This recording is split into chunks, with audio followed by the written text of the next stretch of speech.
The soft hum of the orphanage's air filters filled the quiet corridors as young Tai huddled in his sleeping pod.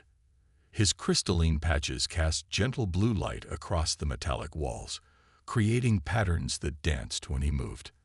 Outside his room, he could hear the excited chatter of other Viridian children, their voices rising and falling as another adoption day began. Tai was different from the other children.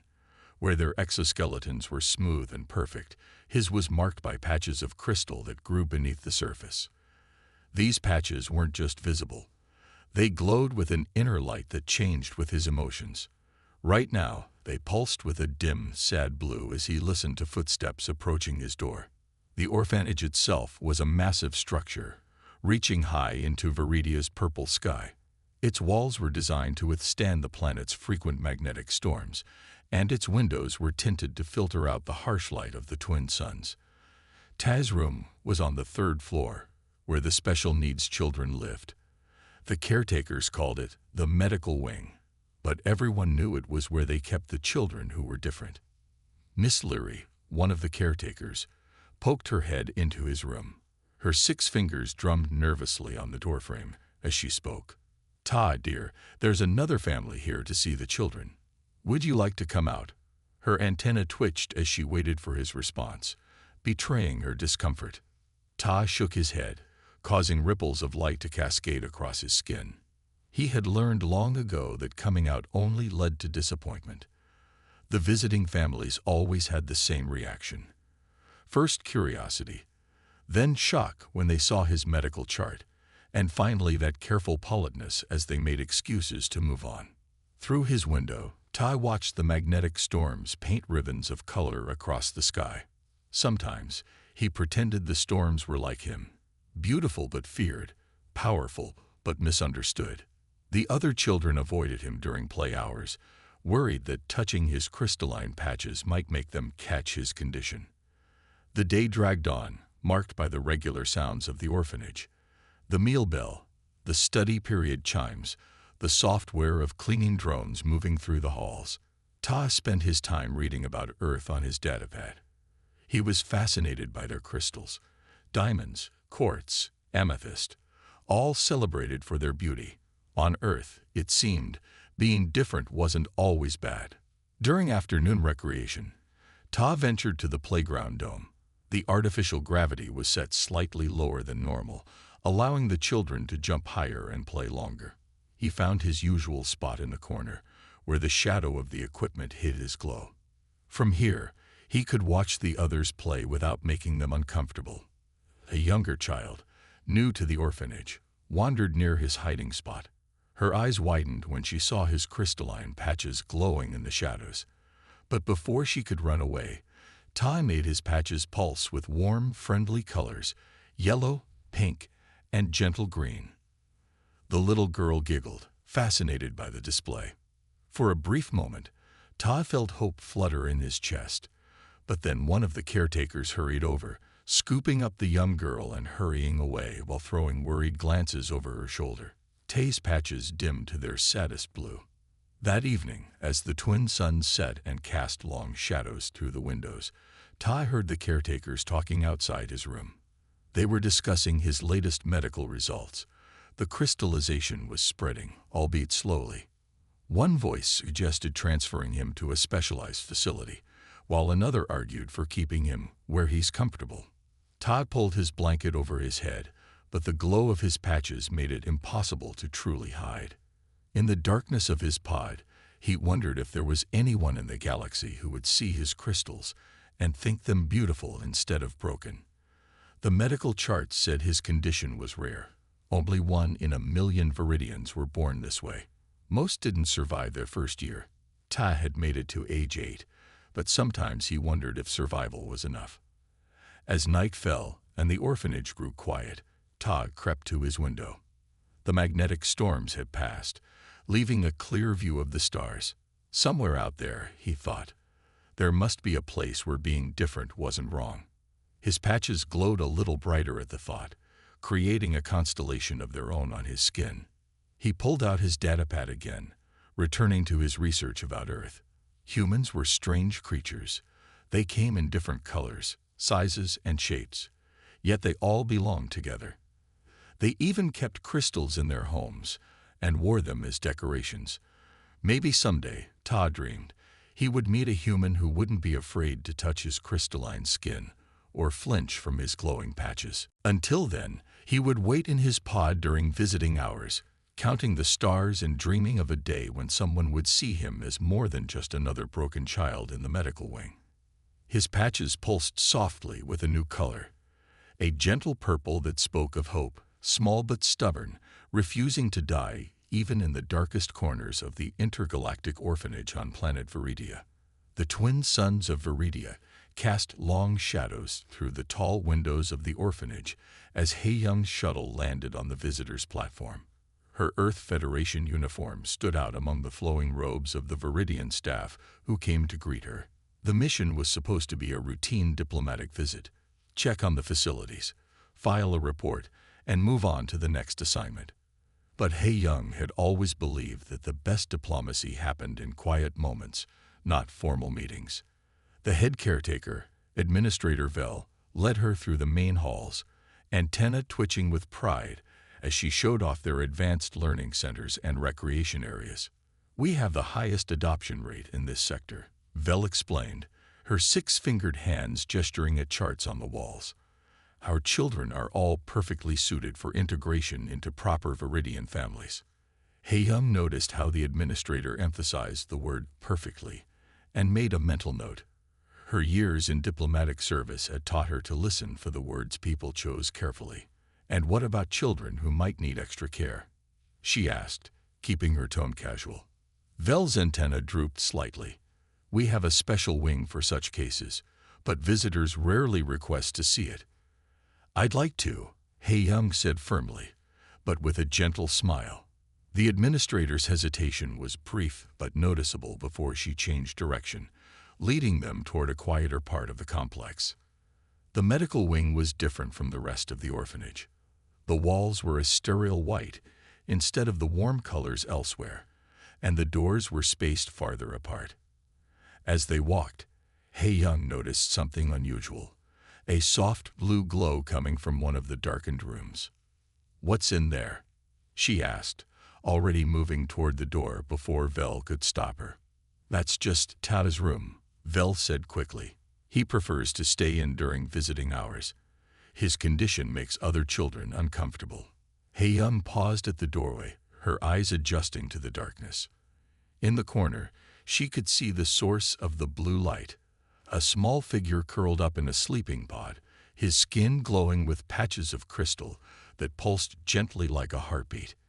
Instead of leaving, Hae-Young sat down on the floor just inside the doorway.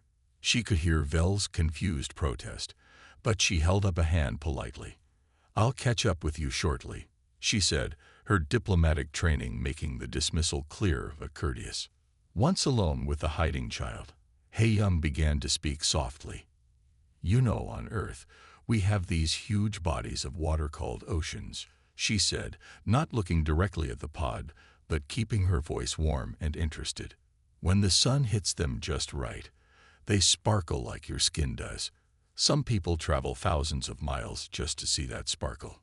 The blue glow flickered slightly, and she saw movement in the pod. "Encourage," she continued. "We also have caves full of crystals. People pay good money to go see them. The crystals grow right out of the rock walls, glowing when we shine lights on them. They're considered treasures." A small face peered out from the pod, crystalline patches now pulsing with a curious green color. "Really?" The voice was quiet, uncertain. "Really," Hae-Young confirmed, still not moving from her spot. "Would you like to see some pictures?" Ta slowly emerged from his pod, his crystalline patches casting moving shadows on the walls. Hae-Young pulled out her datapad and called up images of Earth's crystal caves.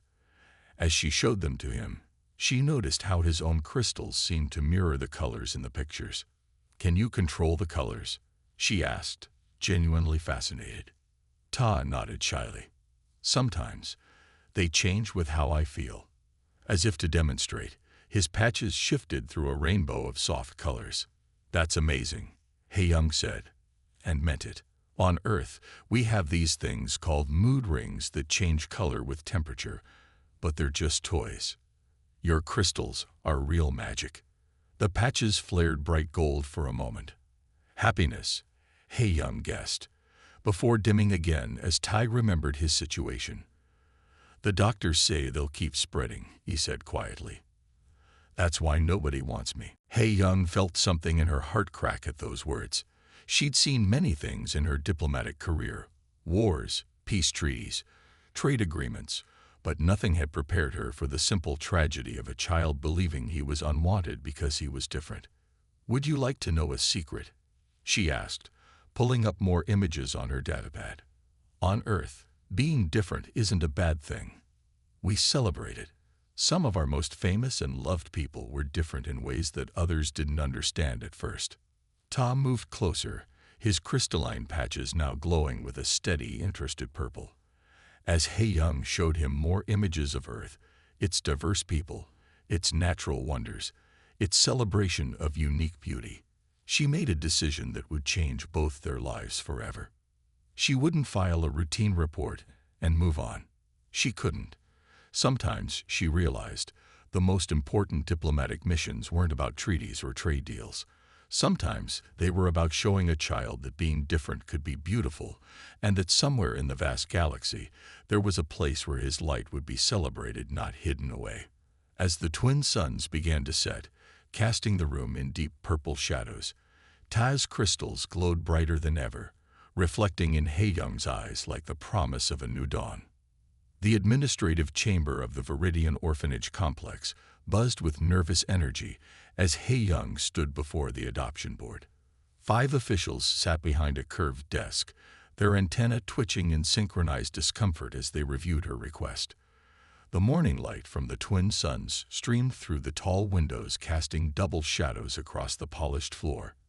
"This is unprecedented," said Chief Administrator Meal, shuffling through the holographic documents for the 3rd time. A human requesting to adopt a special needs Viridian child. There are no protocols for this. Hey Young straightened her Earth Federation uniform and met their gaze steadily. "Then perhaps it's time to create them," she said, her voice firm but diplomatic. "I spent the last week with Ta. His condition is manageable, and Earth's medical facilities are well equipped to handle his needs." Another official, his name tag identifying him as Medical Director Voon, leaned forward. "The crystallization is progressive. It will continue to spread throughout his exoskeleton. He requires specialized care that Earth simply cannot provide."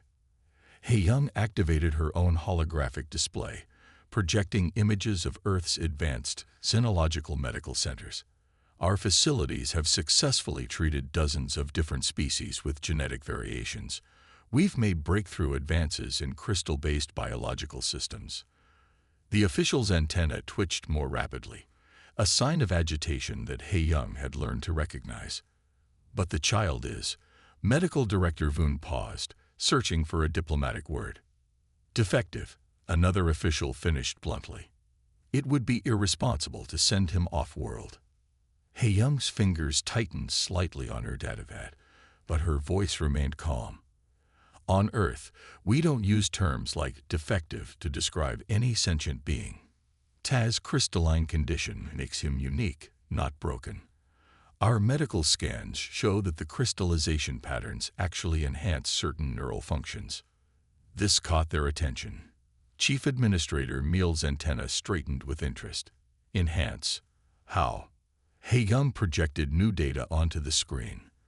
The crystal formations in his neural pathways appeared to amplify his ability to process electromagnetic signals. With proper training, this could be an extraordinary gift, not a disability. The board members huddled together, speaking in low tones.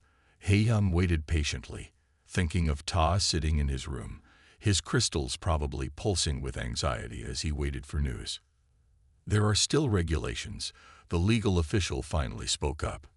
"Interspecies adoptions of special needs children are explicitly forbidden under Statute 47B of the Galactic Adoption Accord." Hey Young was prepared for this. She pulled up another document. Earth's Equal Rights for All Sentient Beings Act, ratified by the Galactic Council 3 years ago, specifically overrides discriminatory clauses in older treaties. Under Section 5, Paragraph 3, it states that no child may be denied adoption based on species, origin, or physical variation. The chamber fell silent except for the soft hum of the holographic displays. He-Young could see the officials struggling with this challenge to their established order. The paperwork alone would be overwhelming. One official tried.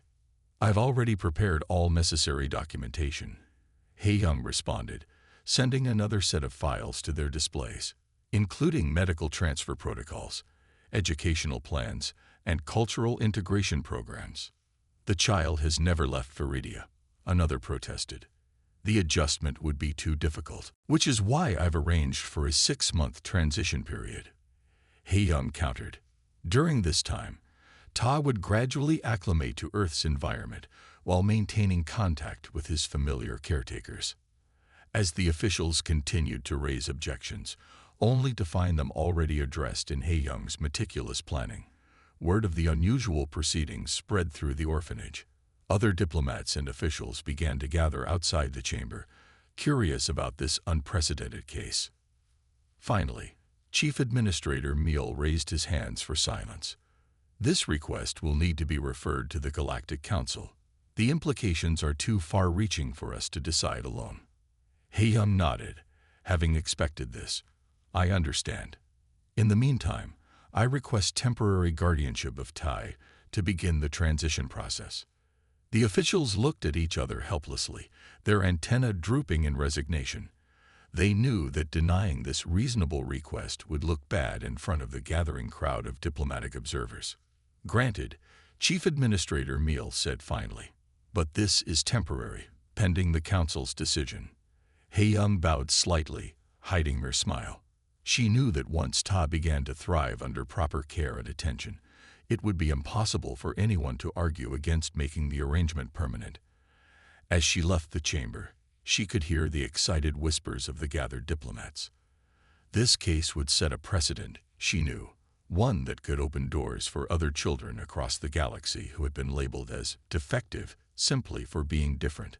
Her footsteps quickened as she headed toward Ta's room. She couldn't wait to see his crystals glow with joy when she told him the news. Sometimes, she reflected, the most important diplomatic victories weren't won in grand chambers or with elaborate treaties, but in small rooms where children learned that being different didn't mean being alone. Light from the twin suns filtered through the panoramic windows of He-Young's diplomatic quarters as Tai stood hesitantly in the doorway. Everything here looked different from the orphanage. Warm colors, soft fabrics, and walls covered with images from Earth. His crystalline patches pulsed with nervous energy, casting moving shadows across the floor. "Come in," He-Young said warmly, arranging cushions on the floor. "This is your home now, too, at least while we're on Viridia." She had transformed the standard diplomatic quarters into a cozy space, with blankets and pillows scattered around to make it feel less formal.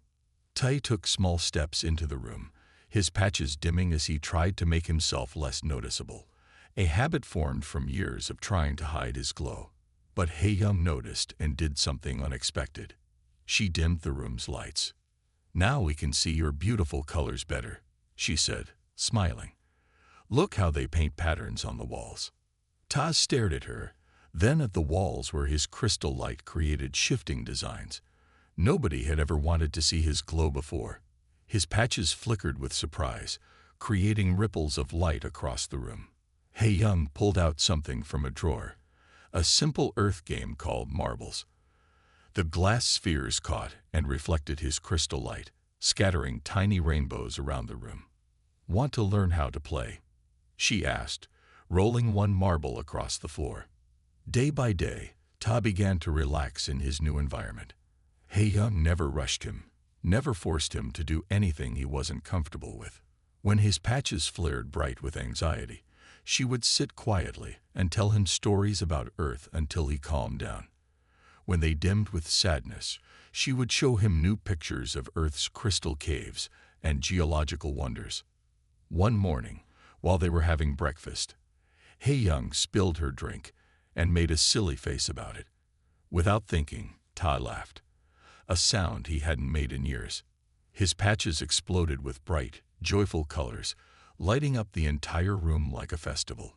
Instead of flinching away, Young laughed too. "That's the most beautiful light show I've ever seen," she said, her eyes sparkling. "Your happiness lights up the whole world." Ta looked down at his glowing patches in wonder. "You really think they're beautiful?" he asked softly. "I think they're extraordinary," Young replied. "Just like you." They developed routines together. In the mornings, they would practice Earth languages while watching the magnetic storms paint colors across Viridia's sky. During the day, Young would bring her diplomatic work home, letting Tai see how humans and aliens could work together respectfully. In the evenings, they would play games or read stories about Earth. Tai learned that Young's touch didn't hurt or make his crystals worse, as the orphanage staff had always feared. The first time she helped him tie his shoes, his patches glowed with warmth instead of pain. When she showed him how to make Earth-style paper crafts, their hands worked together without fear. One night, during a particularly bright magnetic storm, Tai woke up from a nightmare about being sent back to the orphanage. His patches were pulsing with fear as he crept to Young's room. She was already awake, as if she had sensed his distress. "Bad dream?" she asked, making space for him on the couch where she was reading. Ta nodded, his crystals still flickering with anxiety. "What if they don't let me go to Earth with you?" Young wrapped a blanket around his shoulders, careful and gentle. "Then we'll stay here until they do. I promise you're not going back to that room in the medical wing." Slowly, his patches shifted from fearful purple to a calmer blue. They sat together, watching the magnetic storm through the window, its colors almost matching Ta's shifting crystals. "Can I show you something?" Ta asked suddenly. When Young nodded, he concentrated hard. His crystal patches began to pulse in rhythm, creating a complex pattern of light that danced across the walls. "I used to practice this alone in my room. The other kids said it was weird." "It's like watching the aurora on Earth," Young said with genuine amazement. "Can you teach me about the different colors?" For the first time, Ta felt proud of his ability. He explained how blue meant calm, gold meant happy, purple meant curious, and so many other shades in between. Young listened intently, asking questions and showing real interest in understanding his unique way of expressing emotions. As the days passed, Ta's confidence grew. He stopped trying to hide his glow. He learned that his crystals could make beautiful patterns when he was happy, could light up dark rooms, and could even help him communicate feelings he couldn't put into words. One morning, while they were preparing for another meeting with the adoption board, Ta noticed something different in the mirror. His patches, once a source of shame, now glowed with steady, confident light. "Ready?" Young asked, standing by the door. Ta looked at his reflection once more, then at the human who had taught him that being different could be a gift. His crystals pulsed with warm, determined gold as he nodded. "Ready," he said, and for the first time, he truly meant it. His patches lit up the hallway as they walked together, and he didn't try to dim them once. Earth's atmosphere glowed orange through the transport ship's windows as they descended. Todd pressed his hands against the glass, his crystalline patches reflecting the sunrise in brilliant colors. Young sat beside him, watching his amazement as they broke through the clouds and saw the sprawling city of New Seoul below. "It's so blue," Ta whispered, staring at the ocean in the distance. His patches pulsed with excitement as he took in the sight of his new home. The landing pad at the Xenobiology Medical Center slowly came into view, where a small group of people waited to welcome them.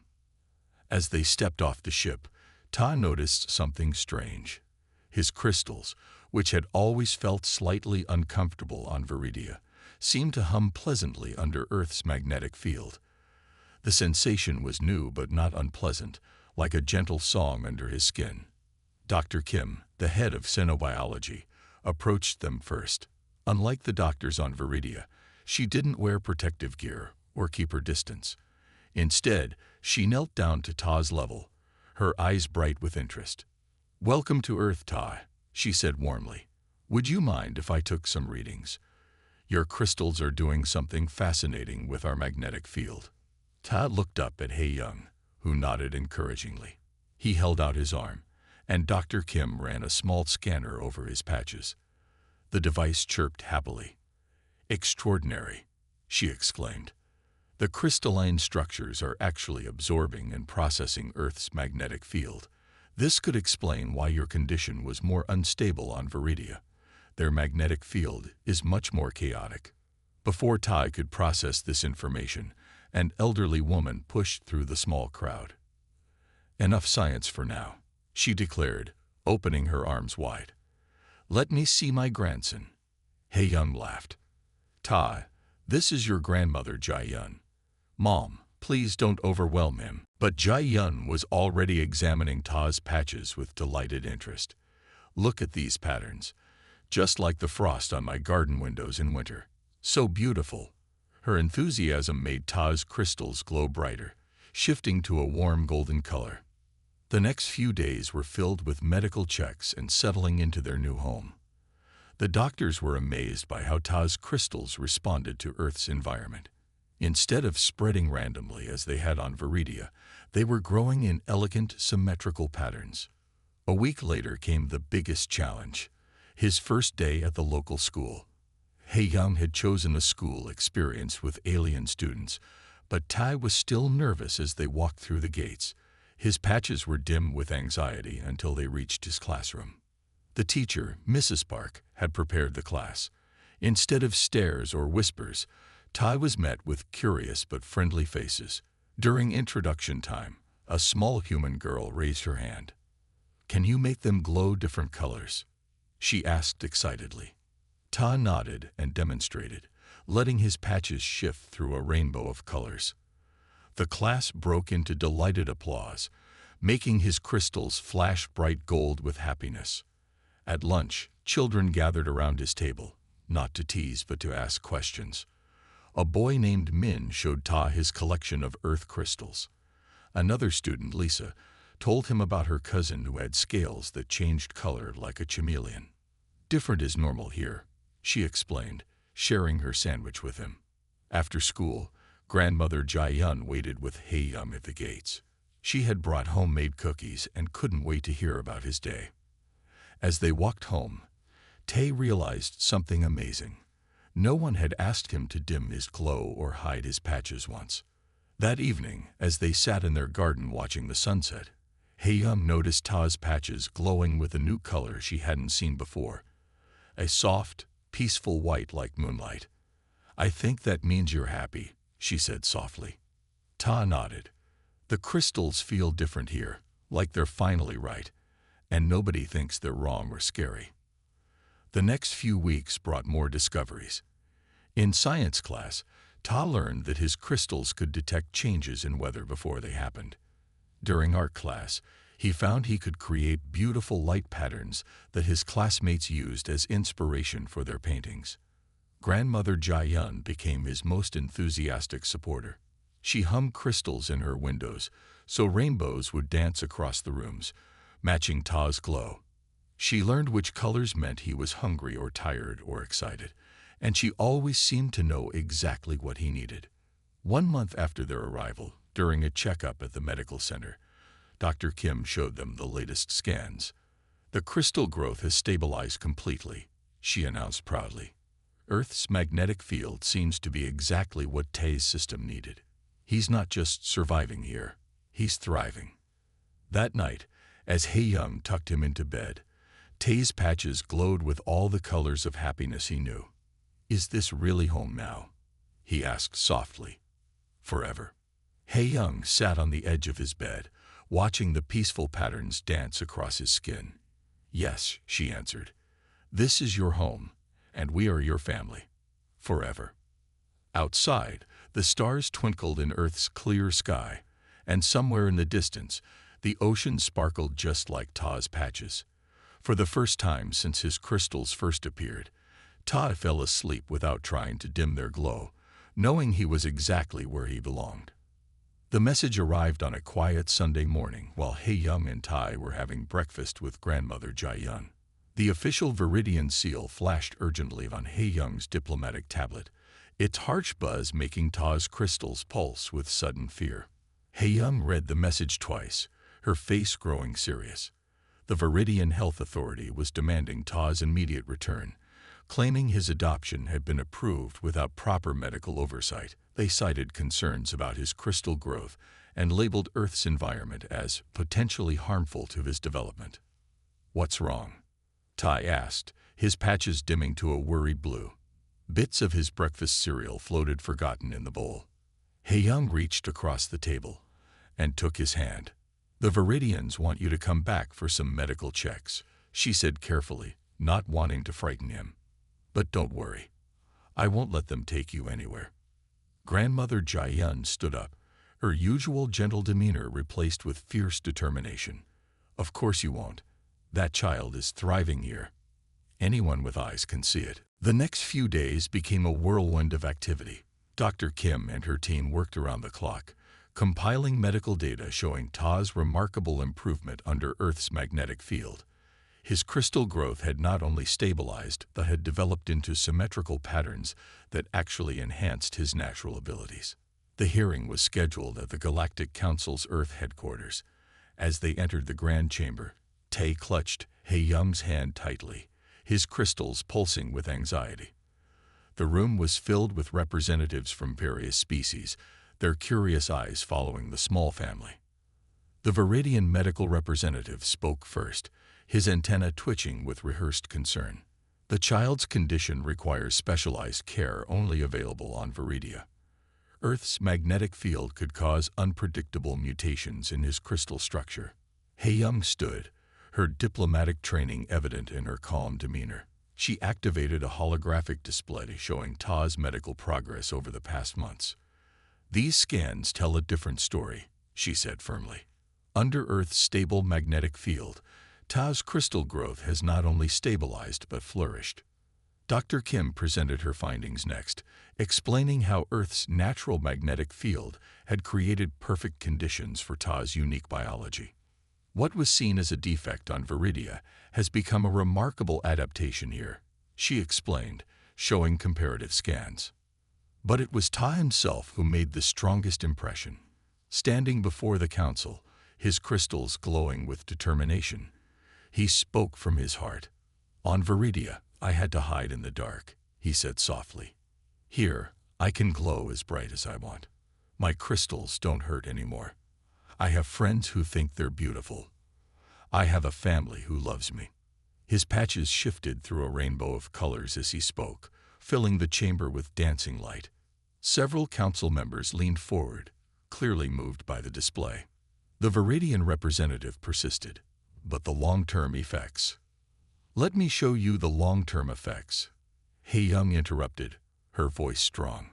She played a video compilation of Ta's life on Earth, him laughing with classmates, helping grandmother Jae-yun in her garden, his crystals glowing with joy during family celebrations. "On Earth," she declared, standing next to her son, "we don't see disability as a flaw to be hidden. We see it as part of the beautiful diversity of life. Ta's crystals aren't a defect to be cured. They're part of who he is, and they've grown more beautiful and stable since he's been allowed to live openly, without shame." She turned to the council, her eyes bright with emotion. "I'm not just fighting for Ta. I'm fighting for every child who's been told they're broken just because they're different. Every child who deserves a family that will celebrate their uniqueness instead of hiding it away."